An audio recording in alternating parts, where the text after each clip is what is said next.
I'm really pleased to say that my good old friend Derek Shelmerdine's just walked through the door and he's put a lovely big microphone right in front of him. How you doing, Derek? I'm doing very well, thanks. Great to be back. You've got such a strong voice. Oh, sorry about that. You should be a singer in a rock band. Well, in school, the teacher could always hear me. She'd come back in and say, Shelmerdine, you sound like a foghorn. I can hear you inside the school. Oh, brilliant. Well, for obvious reasons, we were going to do singer-songwriters, weren't we? That's right. And we are, in a sense, doing a singer-songwriter, but just one. Yeah. And for obvious reasons, we're going to do the life and times of David Bowie. Yeah, I mean, fascinating character. It was fun to research, was it? It was.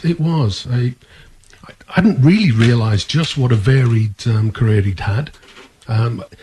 What's really interesting, I mean, he was on a really long, slow burn before he got himself going. I mean, born in 1948 in Brixton in London, so a real London boy. And he was with a variety of bands in the 1960s. He made his first recording with the Conrads in August 63. So was he just part of the band there? Yeah, he was just part of the band. He was a sax player mostly. Okay. I think he did a bit of singing on it. Yeah. But he was essentially there for the sax. Put that into context, I mean, that was a couple of months after the Rolling Stones released their first single, I Want to Be Your Man. Oh, was it Come On, was it? Right at the very beginning. Yeah. And then he moved on and joined the King Bees. And untypically, because even in the early days he was writing B-sides, but on this first single, he with the King Bees, he had a couple of tracks. Lisa Jane, the A-side that came from a 1910 musical called Come Out of the Kitchen. Now, I've never managed to hear any of that, but I'm sure it's good stuff. You've no idea whether the Comrades or the King Bees, no idea if any of that stuff's available, is it? It'll all be available on various releases. Right. Best of type. We can get it somewhere. Releases. Yeah. You'll get the. No, what I've been trying to get hold of is the original play. But could be worth a couple of bob, I would have thought. I just love to hear what it sounds like. Yeah. And the B-side was Louie Louie Go Home. And I guess these would have been in mono, would they? Oh yeah, absolutely. Yeah. Stereo arrived in the early 50s, I think, maybe the very late 40s. But into the 50s. Yeah. But it was really the 60s before stereo became the popular medium. And then he moved on to the Manish Boys, and they actually auditioned for Opportunity Knocks. I wonder how far they got. Well, apparently they qualified to go through, but they decided, I read somewhere that they decided it was uncool, so never actually went on. That would have been a classic episode to have watched. I did see that they actually did a tour with the Kinks, the Manish Boys. Yeah. Mm. Oh, they had, I can't remember now, it's about 3 singles out, and they did, but they never managed to get any acclaim. And listening to those singles now, essentially the sort of R&B of the time, because we're now into the sort of middle 64, 65 era, and he was really in competition with the likes of Mick Jagger, then with Van Morrison, and his voice really didn't lend itself, I don't think, in the same sort of gruff way that, say, Van Morrison's or Mick Jagger's did to the British interpretation of R&B, which is probably why he never quite cracked it then. He wasn't doing any of the kind of theatrics at this stage, obviously. No. Yeah. He was on a TV show around now. He had long hair, and he was on the Cliff Mitchell show. I saw it, yeah. Yeah. Absolutely incredible. He created the Society for the Prevention of Cruelty to People with Long Hair, which I thought was really rather sweet. Well, you could have joined. Absolutely. And I would have been a very active member. Dear listener, Mr. Derek here has got a reasonable amount of hair. Yes, I've always quite liked a little bit of hair. And then he was with a band called the Buzz. And what's interesting there is the first single that appears just as David Bowie, because he changed his name by now from Davy Jones, because he didn't want to be confused with the monkey of the same Have name. you any idea why he chose Bowie? Was there any, or was it just a name that appeared, or was it something from his past? Any idea? No, it was very specific. He liked the Bowie knife, right? Fair enough. The long single blade. Jim Bowie, the American frontiersman, and Alamo hero, and that was how he. That was where the name very much came from. But when he released this first single with just the David Bowie title. He was actually backed by the Buzz, but they didn't get a credit on it. So you could argue that wasn't really his first solo single. I mean, I Dig Everything would technically then be his first solo. And that's when he moved on from Pie, and he moved into Derham, and he recorded some very strange stuff around that time. And The Laughing Gnome is one of the stranger pieces of pop history. It did get itself into the charts. And around this time as well, he went back. He did a couple of solo things, and then he went back into having being in a group, and he joined the Riot Squad, which were a very famous 60s R&B outfit. Another one that never really managed to crack it. I mean, Mitch Mitchell, Jimi Hendrix's drummer, was in a previous lineup. Not the time Bowie was there. He was in a late lineup. Then he moved on to make his debut album on Derham, and it's very, very poppy. I mean, The Laughing Gnome and other tracks on there sound like Anthony Newley, who was a very, very popular... Deliberate? I think he probably was. I mean, even now his style was changing. If you listen to the stuff he was doing then, you've got the R&B style tracks. There's a lot of jazz influence. He got into the sax because he loved jazz and he picked up that particular instrument. But he wrote all the songs on that, I think, and he played sax on it. So he wrote all 14 songs. So that in itself was quite, well, I wouldn't say unique, but it was rare in those days. It was rare for those days. Yeah. I mean, now we're talking 67. I mean, the Beatles had only just really started writing their own songs a little bit earlier than that. But as you say, it certainly wasn't the norm. And he's still experimenting. Again, the end of 1967, he made his theatre debut in a mime production called Poirot in Turquoise. And shortly after that, he formed another group called Turquoise. It was a sort of music folk trio, but it was poetry, dance, mixed media. So, he was, and that's really when I guess would probably be the sort of first stage persona, if you like, that he did. They changed their name to Feathers shortly afterwards, and that really brings us up to Space Oddity. So that takes us through the 60s. That features Rick Wakeman. Yes. Interestingly enough. Good old Rick played on quite a few of his early stuff, didn't he? Yeah, that's right. That's right. He played on Hunky Dory as well. But that wasn't it. It wasn't the breakthrough classic then on to great things. I mean, it was another couple of years before he had his next real hit with... He had several more singles, but it was a couple more years before it hit with Starman. And that was really when it started to happen. Now he'd moved to Philips. And it really all started around the beginning of 1971 with The Man Who Sold the World. Now he'd moved on to Mercury, so he's not only going through multiple bands, he's going through multiple labels, still trying to find his first real identity. But this was very much seen as early glam rock. And I saw Red One review that suggested that that album's often considered to be one of the very first hard rock albums with the very good sounds of Mick Ronson, because that was when the Spiders from Mars really came together. Trevor Bolder bass, Mick Ronson guitar, and Woody Woodmansey on the drums. That was the first album that they came together on.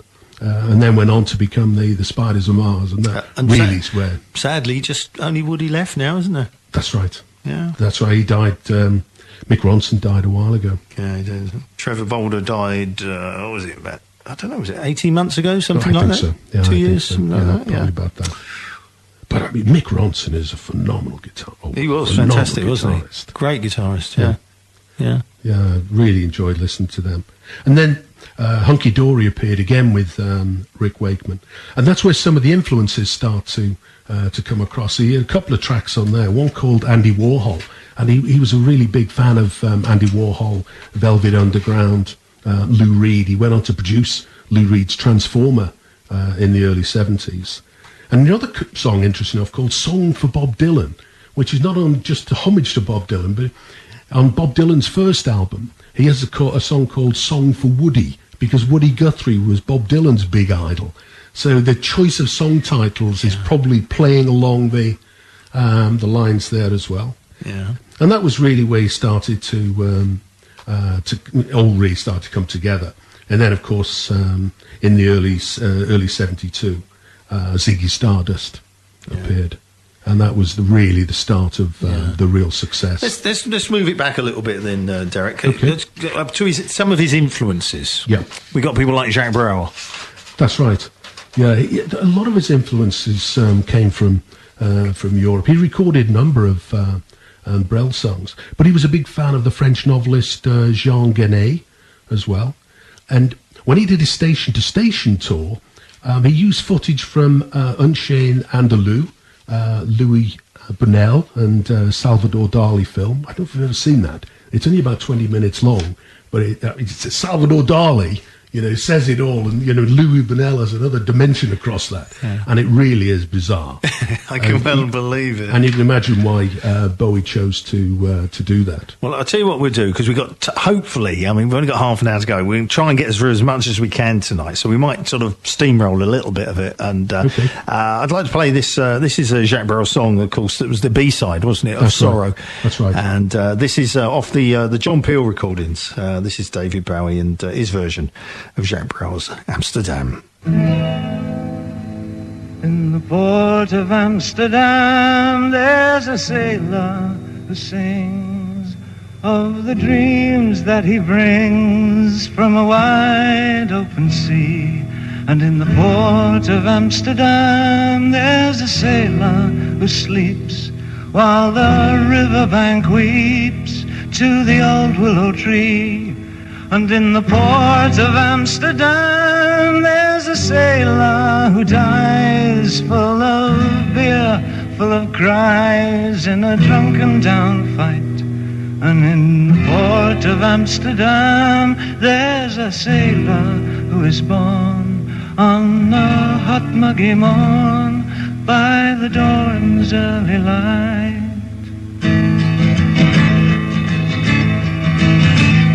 Port of Amsterdam, where the sailors all meet, there's a sailor who eats only fish heads and tails. He'll show you his teeth that have rotted too soon, that can haul up the sails, that can swallow the moon. And he yells to the cook with his arms open wide, oh, bring me more fish, throw it down by my side. And he wants so to belch, but he's too full to try. So he stands up and laughs and he zips up his fly. In the port of Amsterdam, you can see sailors dance, paunches bursting their pants, grinding women's a paunch. They've forgotten the tune that their whiskey voice strokes, splitting the night with the roar of their jokes. And they turn and they dance and they laugh and they lust till the rancid sound of the accordion bursts. And then out of the night with their pride in their pants and the slut that they tow underneath the street lamps. In the port of Amsterdam, there's a sailor who drinks and he drinks and he drinks and he drinks once again. Oh, he drinks to the health of the whores of Amsterdam, who've given their bodies to 1,000 other men. It's the bargain, their goodness, their virtues all gone for the few dirty coins. When he just can't go on, throws his nose to the sky and he aims it up above, and he pisses like I cry for an unpaid for love. In the port of Amsterdam, in the port of Amsterdam.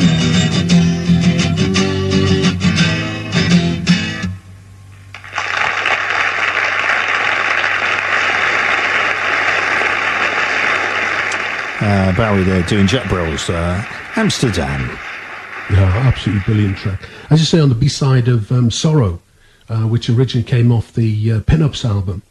And that's got some amazing... It's an album of pure covers for anybody who's never come across it. And it's not the kind of covers that people normally do. I mean, there's a Pink Floyd cover on that. I think it's See Emily Play. There's Pretty Things, Rosalind, a couple of Who singles, Anyway, Anyhow, and absolutely incredible stuff. But you can see he's got such a different voice, and it's not a classic rock and roll voice. When he's not singing his own material, it just sounds so different to the original versions. Yeah. But around this time, well, a little bit before Pen-Ups, came the Ziggy Stardust period, and that was really when he definitely came to fame. Spiders from Mars, and generally considered there are a couple of inspirations for the character of Ziggy Stardust. One being Vince Taylor and the Playboys, who was a little bit, how can one say, not necessarily playing with a full dick.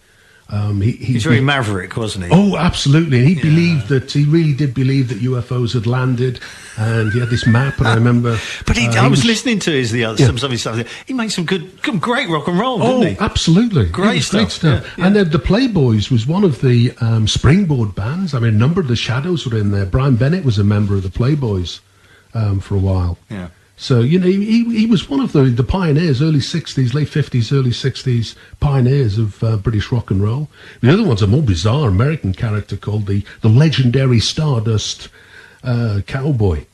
And he had this sort of novelty single in 1968 called Paralyzed. And it's very much like Lord Buckley, and for any Frank Zappa fans out there, because Zappa was a big fan of Lord Buckley, and put him on the straight label, bizarre label rather, and produced it. And it just a screaming kind of thing that Bowie really took to. And that took him to America. He made his first visit to America with the Ziggy Stardust. Is this when he got involved with people like Lou Reed, that kind of person? Yeah, exactly. And it was then that he really started to become bored of the Ziggy Stardust. And the Aladdin Sane character came about. That's a play on the words "a lad insane." Do you think? Obviously, when he had a half brother. That's right, didn't he? Was it Terry Terrence. Burns? Terry Burns. Terry, yeah. Yeah, and is it about him? Do you know? I think so. I read quite a few different reviews or different things where it's very much his brother was one of the influences here. He was actually committed at one point. He was 10 years older than But if you don't know, dear listener, he committed suicide. That's right. He was down in Cane Hill, I think, in Coulsdon, and he committed suicide by laying on the tracks in front of a train. Obviously very, very sad. But I mean, you obviously was influenced by that kind of very event. Much so. And he was schizophrenic. Yeah. And there's a lot of. Although saying that, the album came out way before he committed suicide. Oh, that's right. Yeah. That's right. That was about the mid '80s when he killed himself. I think it was '85. Yeah. But there was a lot of a lot of Bowie's music is described as schizophrenic, duality crops up a lot in descriptions of him. And he finished the Ziggy Stardust character actually died the night of July the 3rd, 1973, at the end of the Ziggy Stardust tour. He was playing the Hammersmith Odeon, as it was called then. I think it's the Apollo now, or some variation on the word Apollo. And at the end, it was being filmed for the Ziggy Stardust movie, and at the end of the performance at the Apollo, he famously said, "That will be the last show we ever do." And a lot of people interpreted that at the time that Bowie was retiring from the industry, but he wasn't. He was just essentially retiring the character. But this whole sort of 72 era. He got a little bit before this. He got into production as well. I mean, he produced Lou Reed's Transformer album and the legendary Walk on the Wild Side. Which was written in... Did you know this? Where would you think something like that would be written? Walk on the Wild Side? Yeah, where would you imagine? Sort of New like, York? the New York, the Brooklyn, something like that. Yeah. Nope, Wimbledon. Wimbledon. Yes, absolutely. Yep, I never knew that. They were staying in Wimbledon, and that's where they wrote it. I don't know if it was recorded there, but that's where they wrote it. Yeah. Because, he was a really big fan of Warhol, Velvet Underground. And, of course, the Velvet Underground had some absolutely classic material. Should we hear one? This is Bowie from the Peel sessions, and he's doing White Light, White Heat.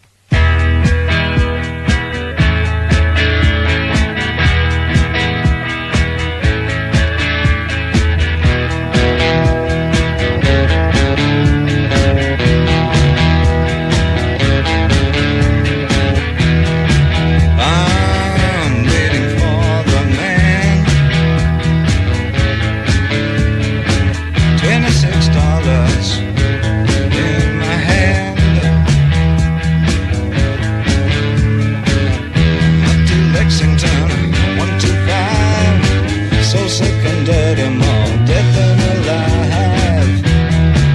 I'm waiting for the man.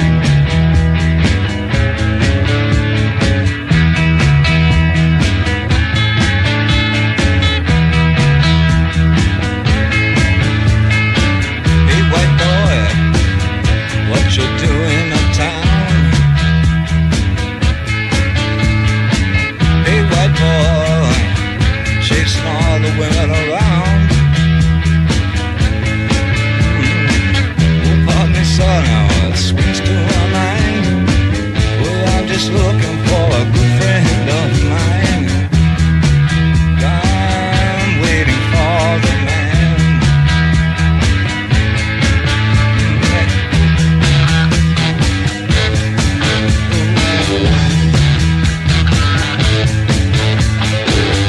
Here he comes, he's all dressed in black. With your shoes, big straw hat. He's never early, he's always late. Best thing you learn is that you've always got to wait. I'm waiting for the man.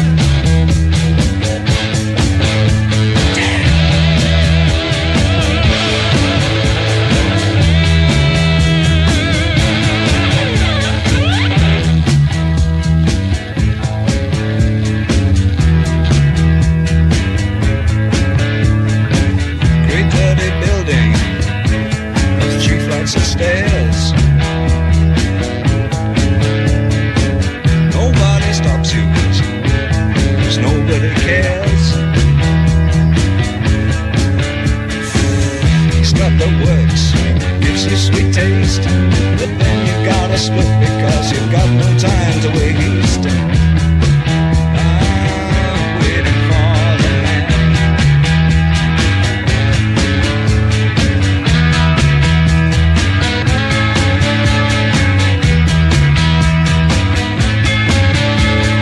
Baby, don't you holler, darling, don't you bawl and shout. I'm feeling good, I'm gonna work it on out. I'm feeling good, feeling so fine. Until tomorrow, but that's just another time. I'm waiting for The intelligent of you out there will notice that I am a complete idiot. I played the wrong track. I should have played White Light, White Heat, but I played I'm Waiting for You Man. It's still a Velvet Underground track, and it still sums up what we're trying to say, doesn't it? And let's face it, it's a blooming good song.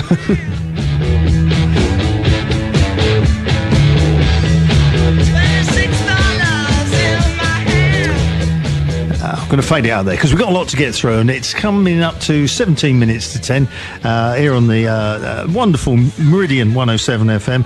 This is Music for Grown-Ups. This is me, Dave Roberts. On the other side of the desk, we've got musical historian Mr. Derek Shelmerdine, and of course, for obvious reasons, we're doing the life and the career of David Bowie. What did he move on to then, Derek?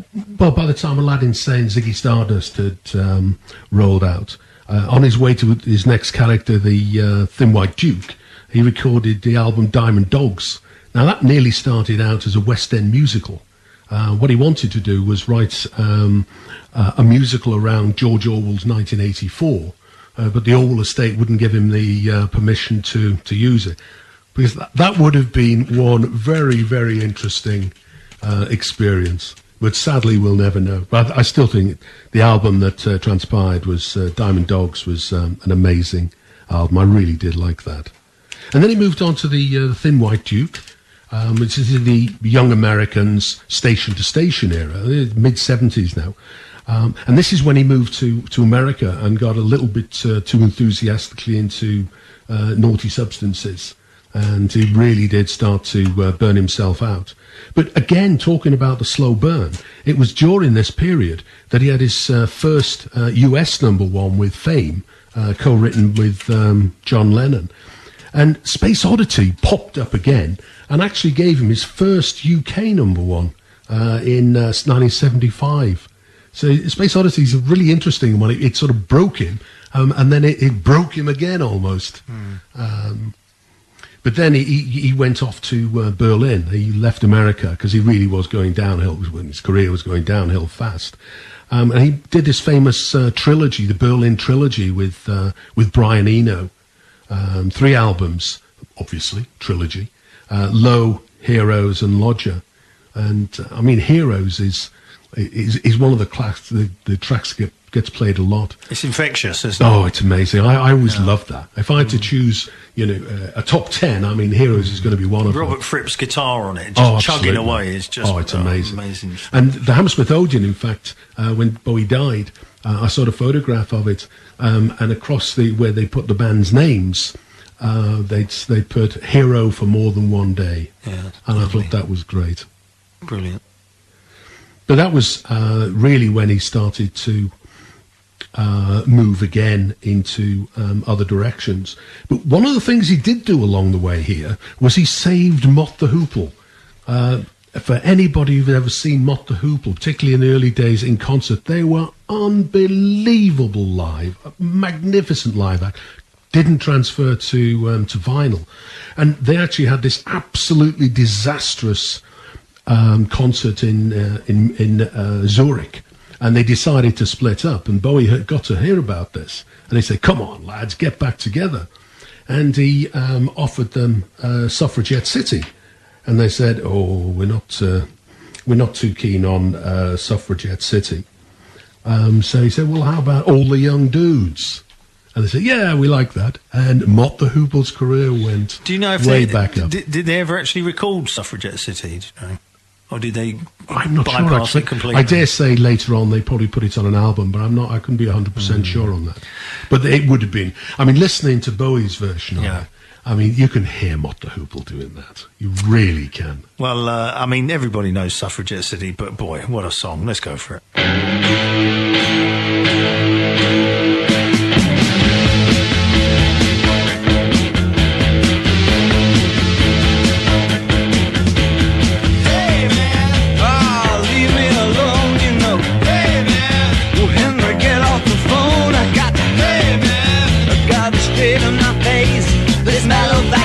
Just put my spine out of place.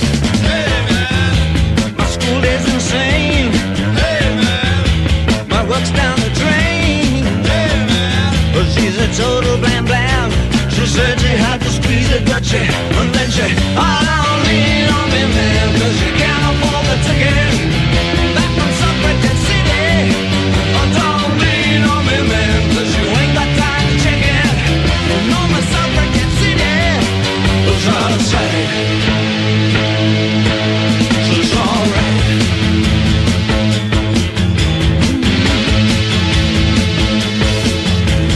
Hey man, I hear her, don't be unkind, go away. Hey man.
David Bowie there doing, of course, Suffragette City. Marvellous stuff. Absolutely wonderful music, isn't it? Really good music. There's one that I wanted to chuck in here, and the reason I want to do this, I'm going to start it going. Let's start them going. And what it was Bowie in 1973, I think it was. He did the theme tune to a BBC series called Buddha of Suburbia. And for me, every time I hear this, it just evokes such fantastic memories of the 70s. Because if you didn't see the show itself was set in the 1970s. And all of the...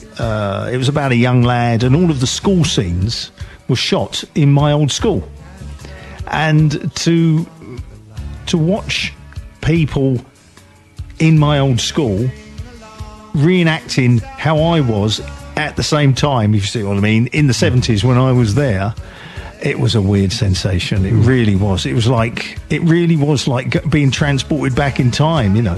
So every time I hear this song, The Buddha of Suburbia by Bowie, boy, it just drags me right back to when I was about 15. Well, isn't there like a bit of experience that comes across from music? So what's he doing after that then, Derek? Well, it's interesting really, because he did a lot more than just singing. He was in a bunch of movies with very mixed critical acclaim.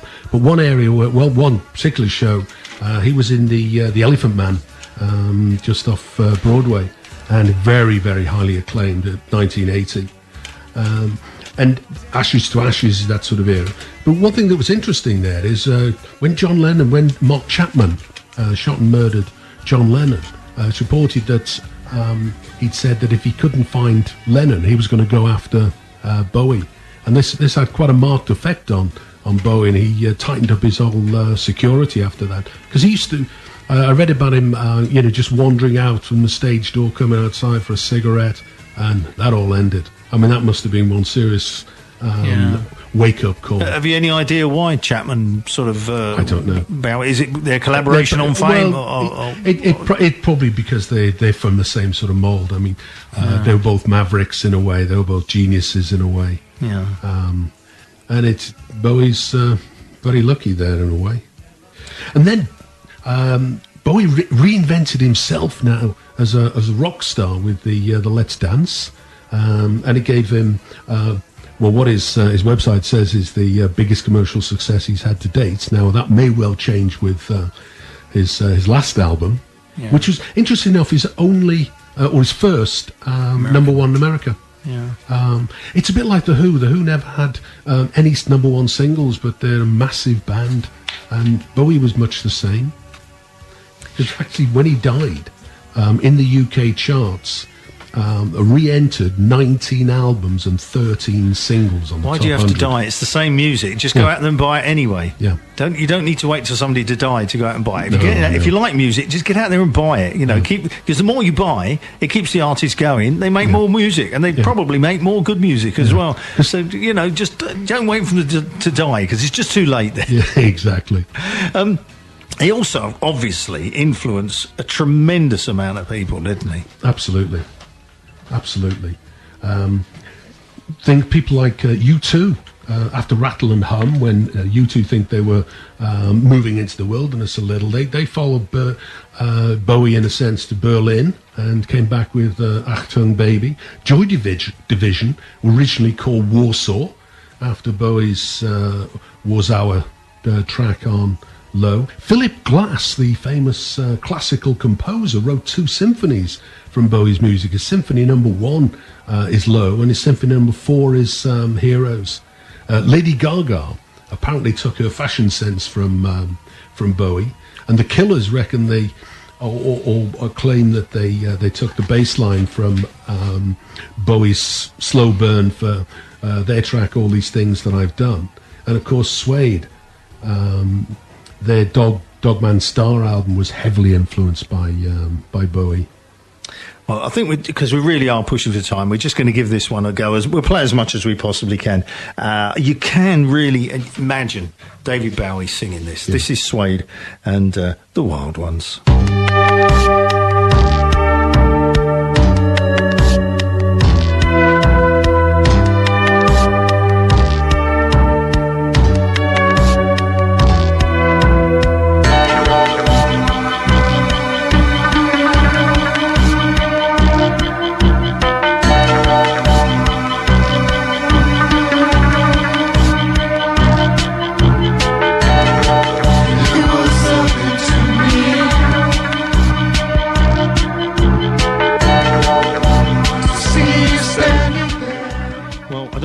what's happened to that, because it definitely says the Wild Ones on the CD. So something's gone a bit askew there. You're just going to have to look it up for yourself. Go to Spotify or something and play the Wild Ones.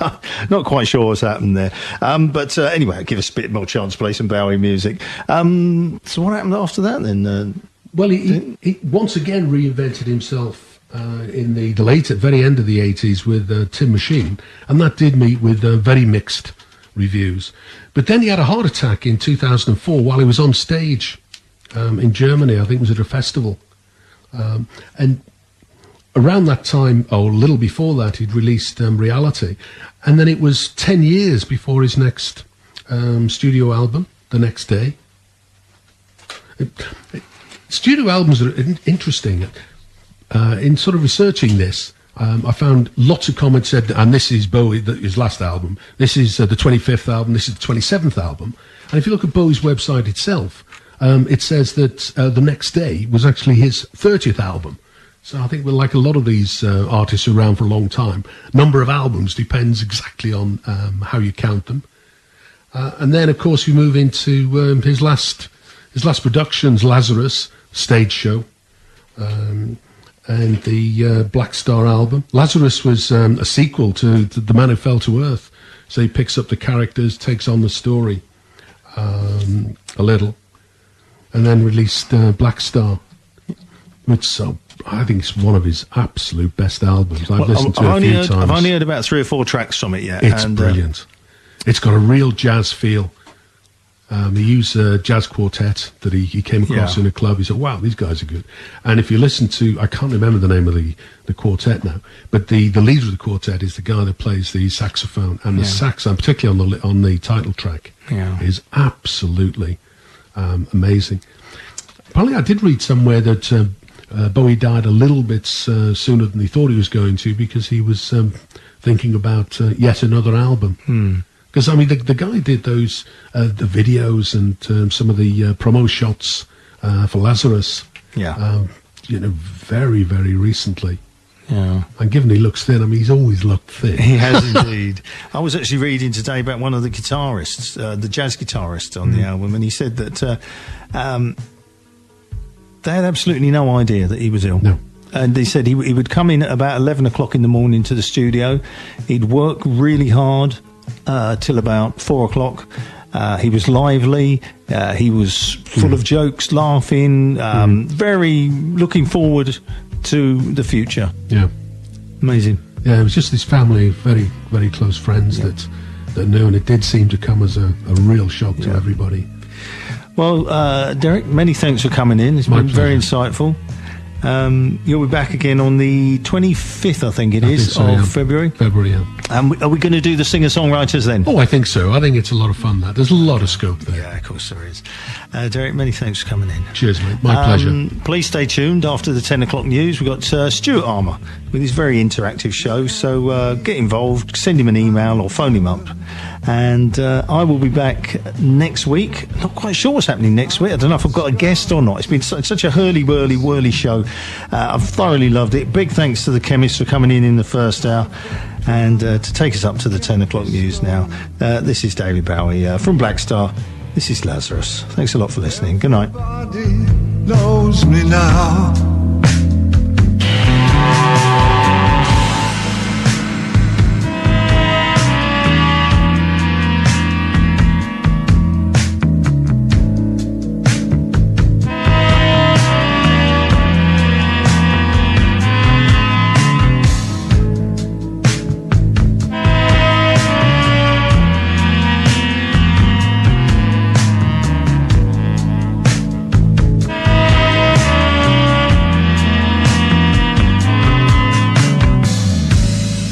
Look up here, man, I'm in danger.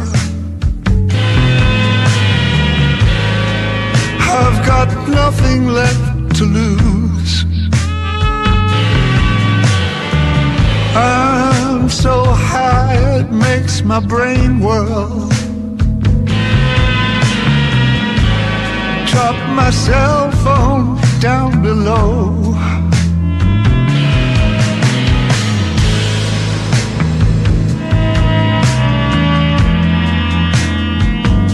The just like bees.